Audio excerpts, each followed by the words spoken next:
আসসালামু আলাইকুম গাইস, কি অবস্থা সবার? কেমন আছেন সবাই? আশা করি সকলে খুবই ভালো আছেন। তো নিয়ে চলে আসলাম অ্যাম্বুলেন্সের রহস্য গল্পের 2 নম্বর পর্ব। তো আর দেরি কিসের? আর কথা না বাড়িয়ে চলুন ঘুরে আসা যাক।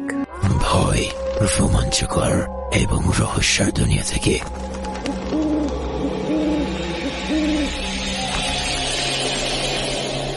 অন্ধকার রাস্তায় এত জোরে গাড়ি কোথায় যাচ্ছে না যাচ্ছে তার কোনো মাপকাঠি নেই। উপায় না পেয়ে ড্রাইভার হার্ড ব্রেক করে।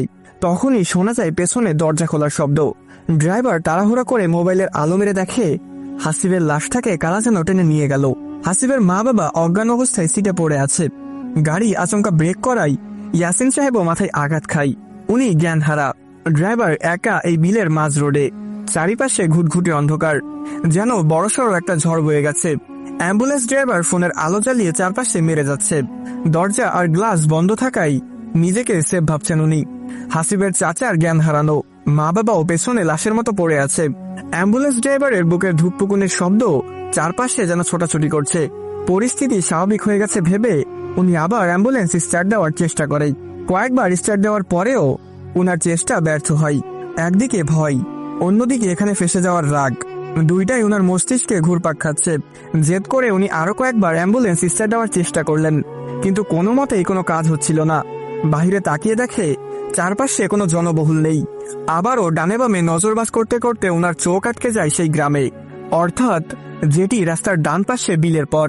ছোট্ট একটা লাইট দেখা যাচ্ছে। ড্রাইভার সিদ্ধান্ত নিতে যাচ্ছেন এক দৌড়ে সেই গ্রামে যাবেন। আবার ভাবেন গাড়ি থেকে নামলেই যদি কিছু হয়ে যায়। উপায়ন্তর না পেয়ে ড্রাইভার এবার হাসিবের চাচাকে ডাকতে শুরু করলেন। কয়েকবার ডাকার পরেও উনার জ্ঞান ফেরার কোনো নামগন্ধ নেই। এরপর অ্যাম্বুলেন্স ড্রাইভার ফোনের আলোতে সিটের পাশ থেকে পানির বোতল বের করলো। বোতল হাতে নিয়ে ফোন রাখলেন পায়ের উপর।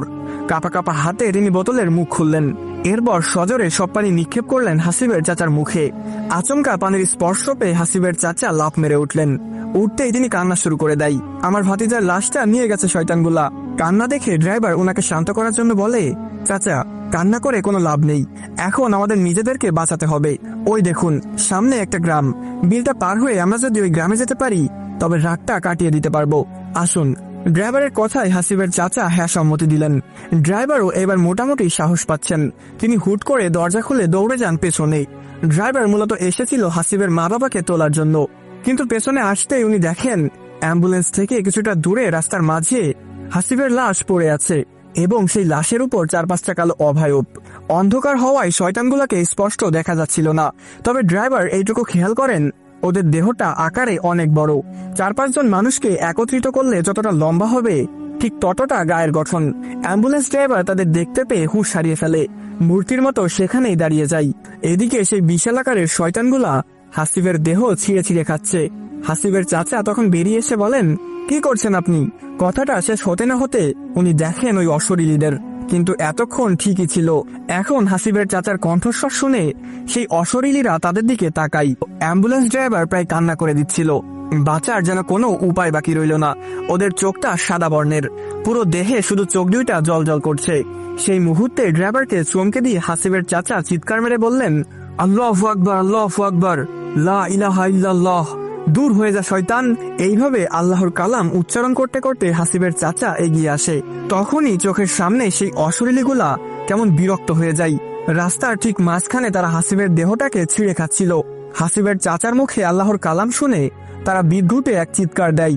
এটি সেই চিৎকার যা তারা কিছুক্ষণ আগে শুনেছিল, অর্থাৎ গরুর গায়ের উপর অ্যাম্বুলেন্স তোলার পর যে ভয়ঙ্কর চিৎকার শুনেছে, ঠিক সেই শব্দ। ড্রাইভার ভয়ে এবার নিজে জ্ঞান হারানোর উপক্রম। জীবনে সে অনেক অশরীরী দেখেছে, অ্যাম্বুলেন্স ড্রাইভিং বয়সে হাজার কিছুর অভিজ্ঞতা হয়েছে, কিন্তু এমন দৃশ্য, এমন পরিস্থিতি, এমন ভয় তিনি কখনোই পাননি। এদিকে অশরীরীগুলা চিৎকার দিতে দিতে হাসিবের লাশটাকে ধরে টানতে থাকে, নিয়ে যেতে থাকে রাস্তার বাম পাশে, অর্থাৎ বাম পাশে বিলের দিকে। এই সুযোগে হাসিবের চাচা দৌড়ে এসে ড্রাইভারকে ডাক দেয়, কিন্তু ড্রাইভার হয়ে আছে পুরো মূর্তি ন্যায়। হাসিবের চাচা ড্রাইভারকে কয়েকবার ধাক্কা দিতেই ড্রাইভার হুঁশে আসে। এরপর দুজন মিলে অ্যাম্বুলেন্সের ভিতরে ঢোকে। হাসিবের চাচা জোরে জোরে দোয়াদুরুদ পড়ে যাচ্ছে আর হাসিবের মা বাবাকে ধাক্কাচ্ছে। ড্রাইভারও হাসিবের মা বাবাকে তোলার জন্য ডেকে যাচ্ছে। কিছুক্ষণ ডাকাডাকি আর ধাক্কাধাক্কি করে সফল হয় তারা। ওনারা উঠেই ভয়ে চিৎকার শুরু করলেন।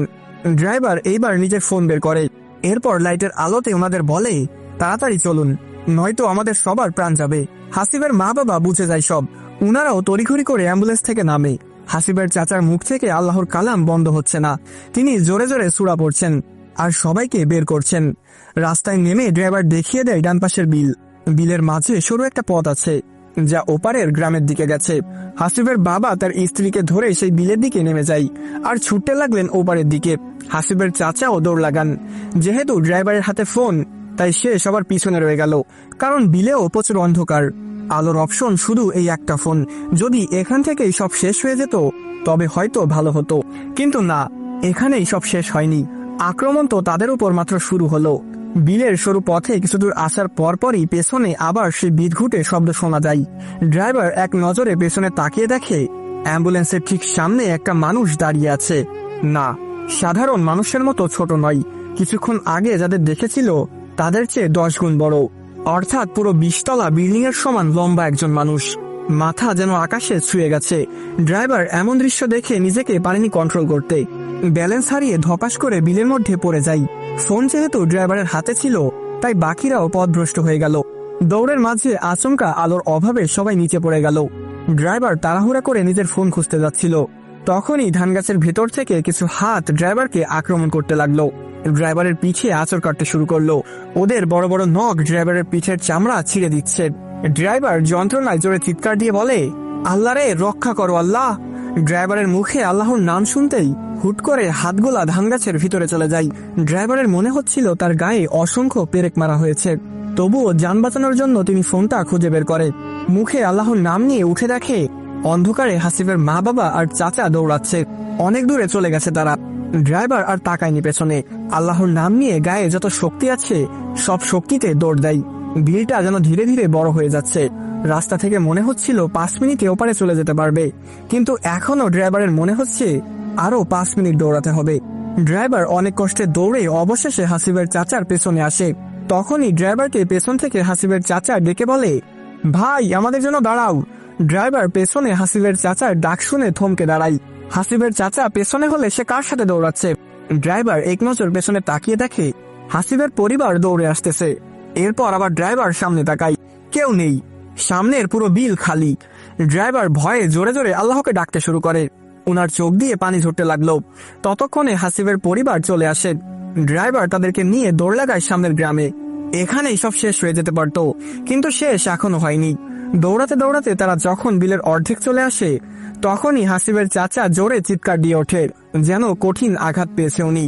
ড্রাইভার ব্যাপারটা বুঝে ওঠার আগেই ড্রাইভারের পিঠে কেউ সজোরে চর মেরে দেয়। এত জোরে থাপ্পড় মেরেছে যা একজন সাধারণ মানুষের পক্ষে সহ্য করা যন্ত্রণাদায়ক। ততক্ষণে ড্রাইভার এটিও বুঝে যায় হাসিবের চাচা কেন চিৎকার দিয়ে উঠেছিল। কোনো গতি নেই, কোনো উপায়ও নেই। সেই থাপ্পড়ের যন্ত্রণা নিয়ে প্রাণ বাঁচাতে দৌড় থামায়নি কেউ। কিছুক্ষণ পর পর কেউ থাপ্পড় দিচ্ছে। সবার মুখ থেকে এক এক চিৎকার বের হচ্ছে, যা উপলব্ধি করতে গেলে যে কেউ কেটে দিবে। 14 মিনিট পর বহু কষ্টে সবাই বিলের এপারে আসে। বিল থেকে রাস্তায় উঠে দেখতে পাই সামনে একটা বাড়ির গেট, অর্থাৎ সেই হিন্দু বাড়ি। হাসিবের চাচা, বাঁচান, কে আছেন বাঁচান বলে সেই গেটের দিকে দৌড় লাগাই। হাসিবের চাচার সাথে বাকিরাও ছুটতে লাগলো। ওনাদের চিৎকার শুনে হিন্দু বাড়ির লোকেরা ঘর থেকে লাইট নিয়ে বের হয়। সবাই উঠোনে একত্রিত হতে হতে হাসিবের ফ্যামিলি আর ড্রাইভার বাড়ির গেটে প্রবেশ করলেন। হিন্দু বাড়ির লোকেরা দৌড়ে এসে ওনাদের ধরে। সবাই দেখে 4 জনই রক্তাক্ত এবং প্রচুর হাঁপাচ্ছে, গায়ে নখের আঁচড়। নখের আঁচড়ে মুরব্বীর পাঞ্জাবি আর ড্রাইভারের শার্ট অনেকটা ছেঁড়া। কারো বুঝতে বাকি রয়নি এদের কারা আক্রমণ করেছে। হিন্দু বাড়ির লোকেরা তৎক্ষণাৎ পার্শ্ববর্তী এক ডাক্তারকে কল দেয় আর উনাদের ধরে ঘরে নিয়ে যান। পরের দিন সকাল 7:11 আলতাপনগর গ্রামের ছোট্ট একটা বস্তি। সেই বস্তির মধ্যে ভাঙা টিন আর প্লাস্টিক দিয়ে বানানো একটা ছোট ঘর। ঘরটার ভেতরে শুয়ে আছে রিয়াজ। কিছুক্ষণ কর্মর দিয়ে রিয়াজ ঘুম থেকে ওঠে। এরপর বিছানায় বসে বালিশের চিপা থেকে একটা সিগারেটের প্যাকেট বের করলো। প্যাকেট থেকে একটা সিগারেট জ্বালাই। তখনই রিয়াজের ভাবি এসে বলল, মরবি মরবি, এই সিগারেট তোরে আর তোর ভাইরে কবরে লইয়া যাইব। কত খাইতে পারোস, দাঁত বেরাস না কইরা সিগারেট ধরাই দিছত। ভাবির কথা শুনে রিয়াজ গলা বেঁকিয়ে বলে, বন্ধ করো তোমার এই গাইয়া ভাষা। ভাইয়া দুনিয়াতে আর মেয়ে পাইনি, কাকে ধরে আনলো, ঠিক মতো শুদ্ধ ভাষাও জানে না। রিয়াজের কথা শুনে ভাবি রেগে বলল, কি, আমি শুদ্ধ ভাষা জানি না? আজকা তোর ভাই বাসায় আহুক, বিচার যদি না দিছি তখন আমারে কইস। ভাবির কথা শুনে রিয়াজ জিব্বা বের করে ভেঙচি মেরে আবার সিগারেটে টান দেয়। তখনই রিয়াজের নাম্বারে কল আসে একটা। রিয়াজ বিছানা থেকে ফোন তুলে দেখে তার ভাইয়ের ফোন। লাউড স্পিকারে ফোনটা রিসিভ করে রিয়াজ উচ্চস্বরে বলে, ভাইয়া কোথায় মরে আছেন আপনি বলেন তো? ভাবি আমাকে সারাদিন বকাঝোকা করে, শুধু তাড়াতাড়ি বাসায় আসেন।